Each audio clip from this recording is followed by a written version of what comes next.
It was a cold, gray December day in Chicago. The kind that bites at your skin and settles deep in your bones. The streets were alive with noise, honking cars, hurried footsteps, and the hum of life moving too fast for anyone to notice the small boy sitting quietly on the corner. His name was Elijah, just 12 years old. Though life had aged him far beyond his years, the world had never offered him a warm start or a fair chance. No family, no home, and no love, just survival. Elijah's earliest memories were of the streets. There were no soft lullabies or kind hands to tuck him in at night. The city itself raised him, harsh and unyielding, teaching him lessons no child should ever have to learn. He was always there, with his thin jacket and trembling hands, a tin cup in front of him. He would ask softly, "Spare some change, please." His voice was almost swallowed by the roar of the city. Most people walked by without sparing him a glance, their hurried steps echoing in his ears like ghostly reminders of how invisible he was.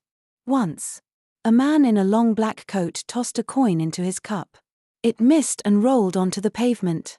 "Don't spend it all in one place, kid," the man had said with a smirk before disappearing into the crowd. Humiliated, Elijah scrambled to pick it up, cheeks burning as people looked on and did nothing. On worse days, there were no coins, just sneers or cold indifference. Nights were the hardest. Elijah called a fragile shelter of cardboard and scavenged scraps his home. It was tucked against the crumbling wall of an abandoned factory, offering little protection from the icy winds that howled through the alleys. He would wrap himself in a thin, tattered blanket and stare at the stars through the gaps in his makeshift roof. "Why me?" he would whisper into the endless night, his voice trembling with tears. "Why do I have to live like this?" But the stars never answered. And neither did the city. His stomach often growled with hunger, a cruel reminder that tears wouldn't bring food or warmth. Elijah had long stopped crying openly, though the ache of loneliness gnawed at him every day. He envied the children he saw in the mornings, walking to school with their parents, their laughter filling the air. He wondered what it might feel like to belong, to have someone care about him, to be wrapped in love rather than the biting cold. Survival meant learning quickly. The streets were not kind teachers, they were merciless. Elijah understood that if he didn't keep moving, begging, and hoping, he wouldn't last. But deep down, he was losing hope. The mornings, when the city pulsed to life like a great, unforgiving machine, were the worst. Business people rushed past in sharp suits. Women clicked by in high heels. And children carried their backpacks with a carefree air Elijah couldn't fathom. None of them spared him more than a fleeting glance. One particularly freezing morning, Elijah sat on his usual corner, his hands raw and red from the cold as he clutched his tin cup. His voice barely rose above a whisper as he muttered, "Spare some change, please." A woman in a fur-lined coat walked by, holding a small, lively dog on a leash. The dog wagged its tail as it sniffed Elijah curiously, but the woman yanked it back sharply. "Don't go near him," she snapped, her nose wrinkling in disgust. Elijah lowered his eyes, pretending her words didn't sting. But inside, they cut deeply. He pressed himself against the wall, wishing he could disappear. As the hours dragged on, Elijah's spirits sank lower. The coins in his cup wouldn't even buy him a piece of stale bread. Just as he considered moving to another corner, he noticed an elderly woman across the street. She was dressed in an elegant coat and pearls, leaning heavily on a walker as she navigated the uneven pavement. Her frail figure seemed out of place amidst the city's chaos. Elijah's gaze followed her, curiosity piqued by her slow, cautious steps. Suddenly, her walker caught on a loose stone, and she stumbled. Time seemed to slow as she fell, her pearls scattering across the street. Elijah froze, his heart pounding. The sound of honking horns shattered the moment. A massive bulldozer, hauling sand, was rumbling toward the intersection, its driver oblivious, his head bent over his phone. The woman struggled to move, her frail arms trembling as she tried to push herself up. The crowd on the sidewalks gasped, phones snapping up to record the scene. "Someone help her," a man shouted. But no one moved. The bulldozer grew closer, its engine growling, drowning out the chaos. Elijah's heart raced. He looked at the woman, helpless and terrified, and then at the indifferent crowd. Without thinking, he dropped his tin cup and ran. His feet pounded against the pavement, his breath visible in the icy air. The bulldozer's roar filled his ears. But he didn't stop. When he reached the woman, he grabbed her arm, pulling with all the strength his small frame could muster.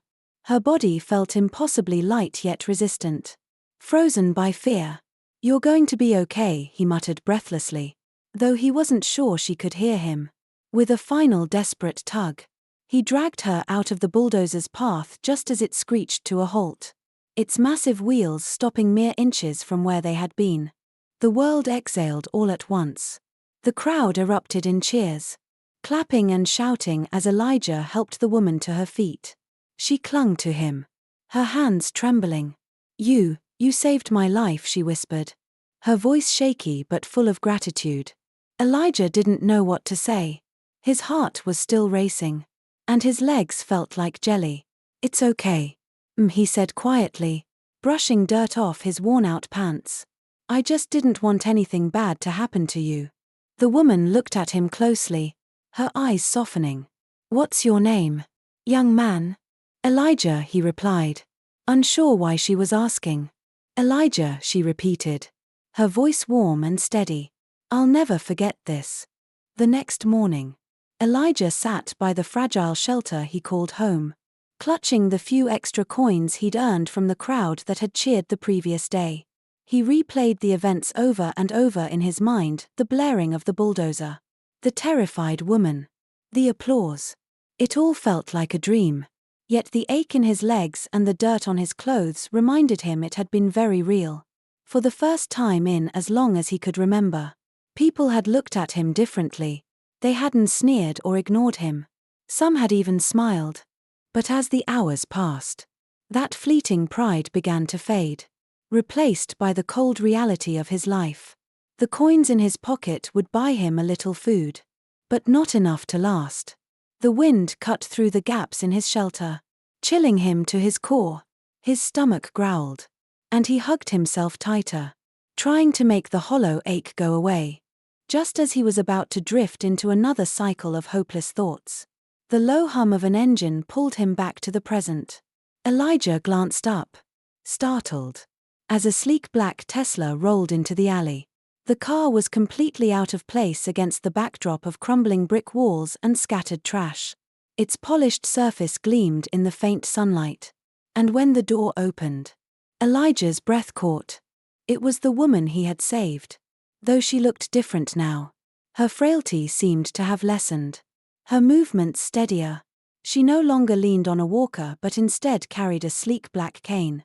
Her elegant coat and pearl necklace sparkled against the grime of the alley.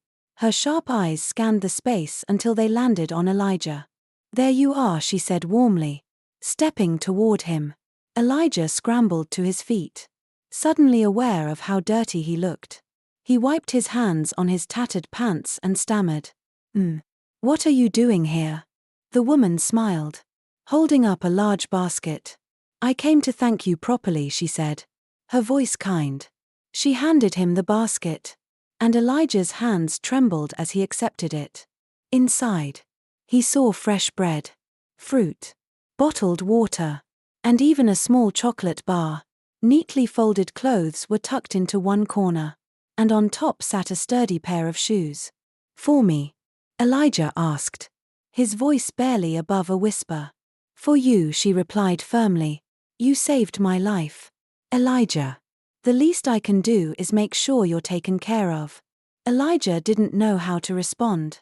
Tears pricked his eyes, but he blinked them away. "Thank you," he murmured, his voice shaky. The woman's smile widened. "I haven't even started yet," she said, motioning toward the Tesla. "Come with me. There's more I want to do for you." Elijah hesitated, clutching the basket tightly. No one had ever offered him anything like this before. He glanced back at his shelter, the only home he had ever known, and then back at the woman. "Are you sure?" he asked, his voice trembling. She nodded, her eyes full of certainty. "You deserve a chance, Elijah. Let me give you one." The Tesla glided through the bustling streets of Chicago, its smooth ride a sharp contrast to the chaotic noise outside. Elijah sat stiffly in the passenger seat, clutching the basket the woman, Evelyn Carter, as she introduced herself, had given him. He felt out of place in the luxury car, his tattered clothes and dirt-smudged hands a glaring mismatch against its pristine leather interior. He stared out the window, wide-eyed, as the city rushed past. From this vantage point, the world looked entirely different, less menacing, almost beautiful. Evelyn watched him with a soft smile. "You've probably never ridden in a car like this before, have you?" she asked gently. Elijah shook his head. "No," he replied quietly. I've never been in any car." Her expression grew somber, but she said nothing more, allowing the hum of the engine to fill the silence. Elijah clutched the basket tighter, the weight of the food and clothes feeling almost unreal. His mind raced with questions. Why was this woman helping him? Would this be just another fleeting kindness, snatched away like so many others before? The car eventually turned onto a quiet street lined with towering trees and grand houses, each one larger and more impressive than the last. Elijah's jaw dropped as the Tesla pulled into a long driveway leading to a sprawling mansion. Its stone facade gleamed in the afternoon light, and the meticulously manicured gardens seemed to stretch forever. This is where you live?" Elijah asked, his voice barely above a whisper. Evelyn chuckled softly. "It is. I know it's a bit much, but it's home." Elijah hesitated as the car came to a stop, unsure of what to do. Evelyn stepped out and motioned for him to follow. Gathering his courage, he climbed out of the car, clutching the basket like a lifeline. The air smelled faintly of blooming flowers, a scent so unfamiliar it made his head spin. Inside, the mansion was even more overwhelming. Marble floors gleamed under crystal chandeliers, and every corner of the house seemed to hold something Elijah had only ever seen in store windows or on television. He followed Evelyn down a grand hallway, feeling like a ghost in someone else's life. Finally, she led him to a cozy dining room where a table was already set with steaming plates of food. "Sit," she said, pulling out a chair for him. Elijah hesitated, glancing down at his dirty clothes. "I'll ruin it," he mumbled, his voice barely audible. Evelyn smiled gently. "Don't worry about that. Just sit and eat." Tentatively, Elijah lowered himself into the chair, his eyes widening as Evelyn placed a plate in front of him. There was roasted chicken, mashed potatoes, warm bread with butter, and even a small slice of pie. His hand trembled as he picked up a fork and took his first bite. The flavors exploded in his mouth, overwhelming him with an emotion he hadn't felt in years: comfort. This is amazing," he said, tears welling in his eyes. For the first time in as long as he could remember, Elijah felt truly full both in his stomach and in his heart. That evening, after the meal, Evelyn led Elijah through the mansion. She seemed eager to show him every corner of her world, her voice warm and steady as she described each room's history. For Elijah, the tour felt surreal. Every ornate piece of furniture, every delicate painting on the wall seemed like something out of a fairy tale. Finally, Evelyn stopped in front of a door at the end of a long hallway. She opened it with a gentle push, revealing a small but cozy room. A soft bed with clean white sheets was tucked against one wall, a small dresser and a desk by the window completing the space. The curtains swayed slightly in the evening breeze, letting in the faint glow of the setting sun. "This will be your room," Evelyn said warmly, stepping aside to let Elijah enter. "It's not much compared to the rest of the house, but I thought it might feel cozy for now." Elijah stood frozen in the doorway, his eyes wide as he took it all in. The bed alone seemed larger than the space he'd been sleeping in for years. He stepped inside slowly, his fingers brushing the blanket. It was soft, softer than anything he'd ever felt. I've never had a bed before, he said quietly, his voice filled with wonder. Evelyn's smile faltered for a moment, and a flicker of sadness crossed her face. Well, now you do, she said softly. You deserve comfort. Elijah sat on the edge of the bed, unsure of how to react. The reality of his situation was still sinking in. Just a day ago, he had been on the streets, begging for coins. Now, he was here, in a warm house, with a full stomach and a bed to sleep in. It felt too good to be true. As Evelyn excused herself to let him settle in, Elijah remained seated, staring at the room. He traced the patterns on the blanket with his fingers, trying to process the kindness he had been shown. For the first time in years, he felt a flicker of hope. Maybe, just maybe, his life was finally changing. But as the night deepened, the shadows in the mansion seemed to grow longer. Elijah lay in bed, unable to sleep, his thoughts drifting back to the streets. He wasn't used to silence. The absence of honking cars and murmured voices felt unsettling.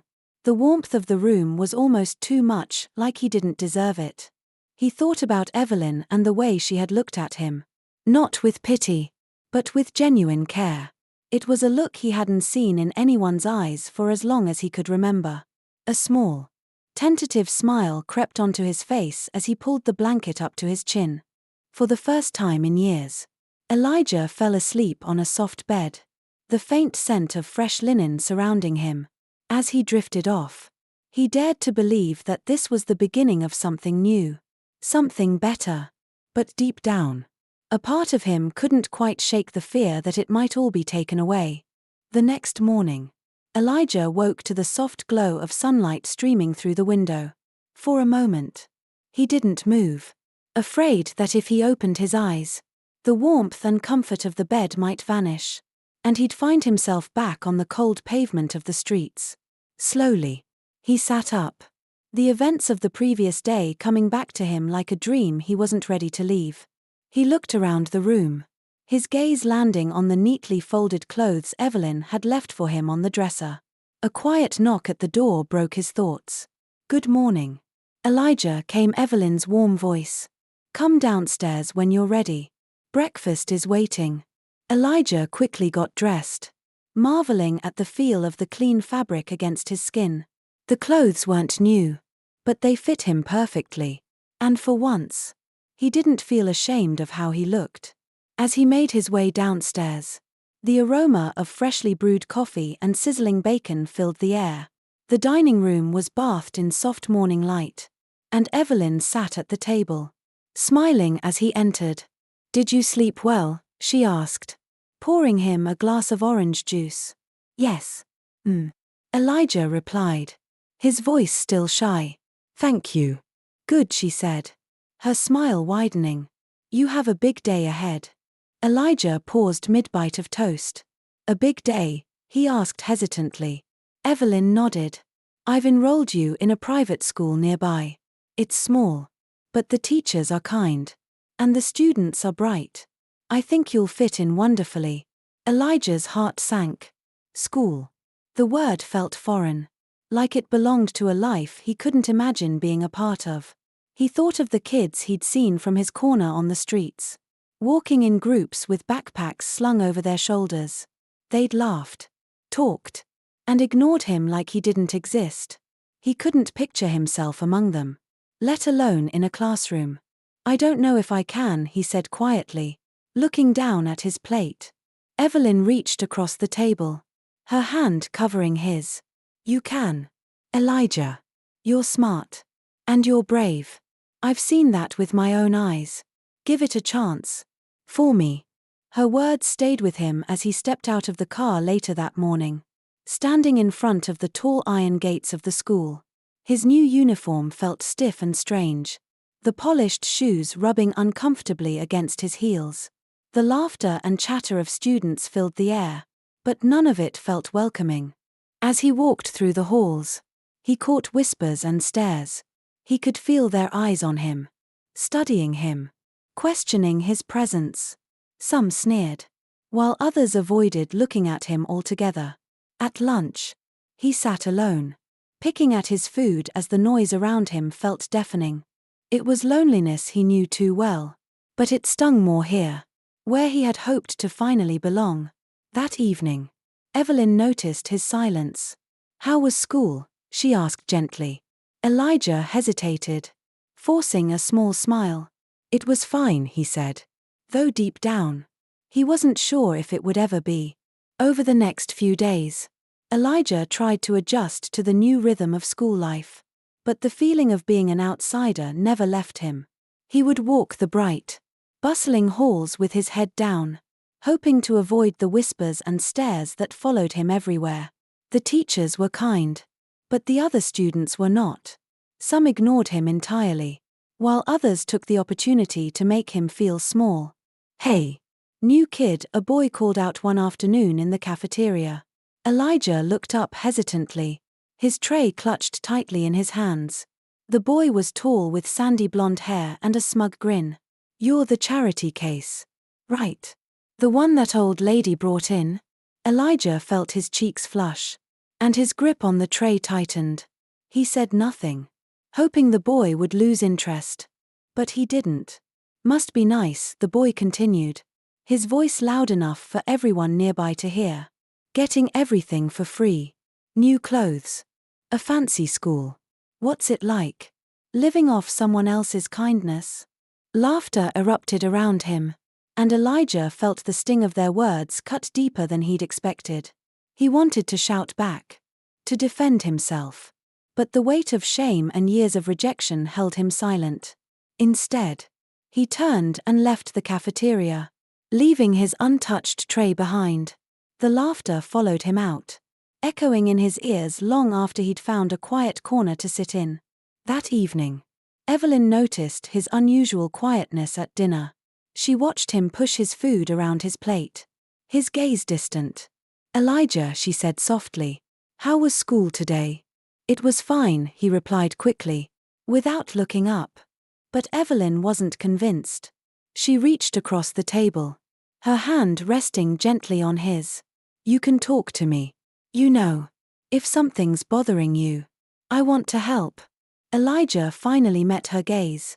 Her eyes were filled with warmth and concern, and for a moment, he considered telling her everything: the whispers, the cruel laughter, the weight of feeling like he didn't belong. But the fear of being a burden stopped him. He forced a small smile instead. "I'll be okay," he said, though he didn't truly believe it. Evelyn studied him for a moment before nodding. "If you ever want to talk, I'm here," she said gently, despite Evelyn's reassurance. The days at school didn't get any easier. The taunts became more frequent, and even though some students avoided him entirely, their silence was just as isolating as the cruel words. But school wasn't the only challenge Elijah faced. At home, Victor's presence lingered like a shadow. Though he rarely spoke to Elijah directly, his sharp glares and thinly veiled hostility were enough to unsettle the boy. It felt as though Victor was always watching, waiting for an opportunity to remind Elijah that he didn't belong in Evelyn's world. The tension only grew worse when strange things started happening. Elijah's schoolbooks began disappearing, only to turn up later in odd places, like the back of a closet or under a couch. His neatly pressed uniform was found torn one morning, and once, his dinner had a strange, bitter taste that left him feeling sick for hours. Maria, the housekeeper, noticed the change in Elijah. One evening, as she cleared the table, she leaned down and whispered, "Keep an eye on Mr. Carter. He's not as kind as Mrs. Evelyn." Elijah nodded, his suspicions confirmed. But he didn't yet realize just how far Victor would go. The unease in the house grew with each passing day. Victor's glares turned into pointed remarks, and his remarks soon escalated into subtle but deliberate acts of sabotage. Elijah tried to keep his distance, but Victor's presence loomed large. like a storm cloud over the mansion. The once warm atmosphere began to feel heavy, almost suffocating. One night, Elijah was jolted awake by the sound of footsteps echoing through the hallway outside his room. He sat up in bed, heart pounding. The creaking of the old floorboards was unmistakable, growing louder, then fading, as if someone was pacing just outside his door. Holding his breath, Elijah strained to listen. The footsteps stopped, replaced by an eerie silence. Slowly, he swung his legs over the side of the bed and crept toward the door. His bare feet made no sound on the cold wooden floor as he carefully turned the handle and peeked into the hallway. It was empty, but the oppressive stillness made the hair on the back of his neck stand up. Just as he was about to retreat, a faint noise reached his ears, a whisper, low and hushed, coming from the direction of Evelyn's study. His stomach knotted with anxiety, but curiosity pushed him forward. He moved quietly, staying close to the shadows as he approached the slightly ajar door. Inside, Victor stood by Evelyn's desk, rifling through papers with an air of frantic desperation.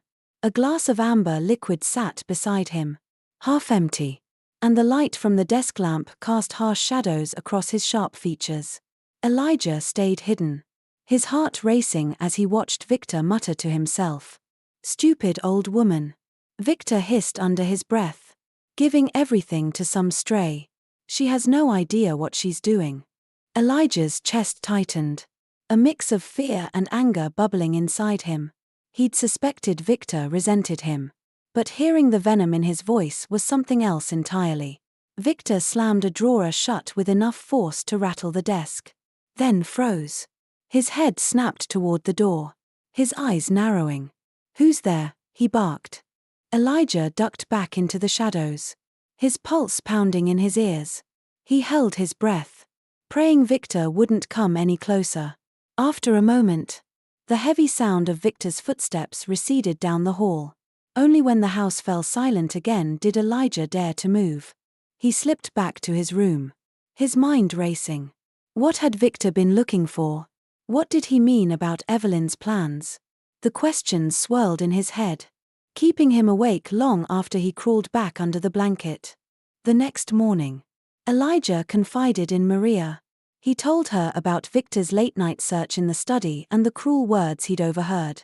Maria listened intently, her expression growing more serious with every word. "I knew he wouldn't take kindly to you being here," she said finally, her voice low. "Victor's always been greedy. But this is worse than I thought." "What should we do?" Elijah asked, his voice trembling. Maria placed a reassuring hand on his shoulder. "Leave it to me," she said, her tone firm. "But be careful, Elijah. Victor isn't just mean, he's dangerous." Elijah nodded, but the knot in his stomach only tightened. He couldn't shake the feeling that Victor was planning something far worse than anyone realized. That night, the mansion's usual stillness felt heavier, almost suffocating. Elijah lay in bed, clutching the thin blanket tightly around him, his mind racing. Victor's words replayed over and over in his head, each one laced with malice. His instincts told him that something terrible was brewing, but he didn't know how to stop it. Suddenly, the faint sound of shattering glass broke through the silence. Elijah sat bolt upright, his heart pounding in his chest. He listened intently, straining to hear anything else. A moment later, another noise followed, a heavy thud, as if something had fallen or been knocked over. Elijah jumped out of bed, his bare feet cold against the floor. He grabbed the crowbar he had tucked under the bed for protection, a small but comforting shield in a house that no longer felt safe. Moving cautiously, he opened his door and peered into the dark hallway. A faint light flickered from the direction of the kitchen, accompanied by the low creak of floorboards. He moved toward the light, his breaths shallow and measured. As he neared the kitchen, the scene before him made his blood run cold. The back door was ajar, letting in a draft of icy night air, and muddy footprints led from the threshold toward the pantry. The house, so carefully secured by Evelyn and Maria, had been breached. Elijah tightened his grip on the crowbar and approached the pantry. The door was slightly open, a shadow shifting inside. His stomach clenched as he pushed it open slowly, the hinges creaking. Standing amidst the shelves was Victor, his hair disheveled and his clothes rumpled. In his hand, he held a jagged shard of glass, its edges catching the faint light. "You didn't think I'd just walk away, did you?" Victor's voice was low and venomous, his eyes wild with anger. Elijah's grip on the crowbar tightened, but his hands trembled. "You need to leave," he said, trying to keep his voice steady. "The police are on their way." Victor laughed, the sound hollow and chilling. "Do you really think I'm afraid of the police? This house, this fortune, it's mine. It always has been. And I'm not going to let some street rat take it from me." His words stung, but Elijah stood his ground. "It's not yours anymore. You lost it when you betrayed her." Victor lunged suddenly, the shard of glass glinting as he swung it toward Elijah. Instinct took over, and Elijah raised the crowbar, blocking the attack. The force of the impact sent vibrations up his arms, but he held firm. Victor stumbled back, momentarily thrown off balance. Before Victor could recover, Maria appeared in the doorway, a heavy candlestick raised in her hands. "That's enough, Victor," she shouted, her voice steady despite the fear in her eyes. Victor turned to face her, his sneer deepening.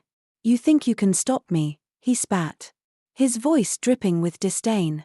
"You're nothing but a maid." Maria didn't flinch. "And you're nothing but a coward." Elijah seized the opportunity, swinging the crowbar again, this time catching Victor's arm. The shard of glass fell from his grasp, shattering on the floor. Victor let out a roar of frustration and lunged at Elijah. But Maria was quicker. She struck him hard with the candlestick, knocking him to the ground. Just as Victor began to rise, the sound of sirens filled the air. The flashing red and blue lights of approaching police cars illuminated the kitchen windows, and Elijah let out a shaky breath of relief. Moments later, officers burst through the back door, weapons drawn. Victor, realizing he had no way out, slumped in defeat. The officers quickly restrained him, pulling his hands behind his back as they cuffed him. "You'll regret this," he snarled, glaring at Elijah and Maria. "All of you." Elijah watched as Victor was led away, his threats fading into the night. The weight that had been pressing on his chest finally lifted. But the fear lingered, a shadow that would take time to fully fade. Maria placed a hand on Elijah's shoulder, her voice soft but steady. "You were brave tonight, Elijah. You protected this family." Elijah nodded, though his body trembled with exhaustion. For the first time, he realized what it truly meant to stand up for something and someone you care about. Together, he and Maria locked the door behind the officers, ready to rebuild the peace that Victor had tried to destroy.